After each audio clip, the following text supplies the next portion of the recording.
මේකෙන් අපේ රටට වෙන්නේ பிரயோஜனයක් නෙවෙයි ஹானிය. இந்தியாவுடனான ஒப்பந்தம் தொடர்பில் பிரதமர் ரணில் விக்ரமசிங்கே எதற்காக பிடிவாதம் பிடிக்கின்றார் என முன்னாள் வெளிவிவகார அமைச்சர் பேராசிரியர் ஜி.எல். பீரிஸ் கேள்வி எழுப்பியுள்ளார். நாட்டின் வளங்களை இந்தியா சூறையாடிச் செல்வதற்கான சந்தர்ப்பத்தை ஏற்படுத்தி கொடுக்கும் எதனையும் நடைமுறைப்படுத்த இடமளிக்க மாட்டோம் என்றும் அவர் கூறினார்.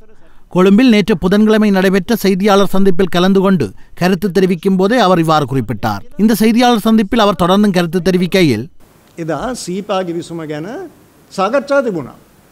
මහින්ද රාජපක්ෂ ජනාධිපතිතුමා මට කිව්වා දවසක් මට අද වගේ මතකයි පාන්දර මාව දුරකථනයේ නවදලා මහින්ද රාජපක්ෂ ජනාධිපතිතුමා முன்னாள் ஜனாதிபதி மஹிந்த ராஜபக்ஷவின் ஆட்சி காலத்திலும் இந்தியா சீபா ஒப்பந்தத்தை கைச்சாத்திடுமாறு பின்தொடர்ந்தது.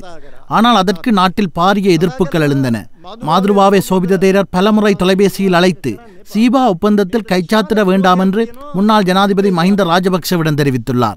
இதனை முன்னாள் ஜனாதிபதி மஹிந்த ராஜபக்ஷ என்னிடம் கூறினார். அதனைத் தொடர்ந்து சீபா ஒப்பந்தம் தொடர்பில் உதய கம்மன்பில மற்றும் சம்பிக்க ரணவக்க ஆகியோர் கடந்த ஆட்சியில் எனக்கு தெளிவுபடுத்தியதை அடுத்து அதனை ஜனாதிபதியிடம் கூறினேன். இதன் பின்னர் கூடிய அமைச்சரவையில் சீபா ஒப்பந்தத்தில் கைச்சாத்திட மறுப்பு தெரிவிக்கப்பட்டது. இந்தியாவுக்கு நன்மைகளையும் இலங்கைக்கு தீமைகளையும் ஏற்படுத்தும் சீபா ஒப்பந்தத்தை முழு நாடும் எதிர்க்கின்ற நிலையில் அதனையொத்த ஒப்பந்தத்துக்கு பிரதமர் மாத்திரம் பிடிவாதமாக செயற்படுகின்றமை சந்தேகத்தை ஏற்படுத்துகின்றது என்று கூறினார்.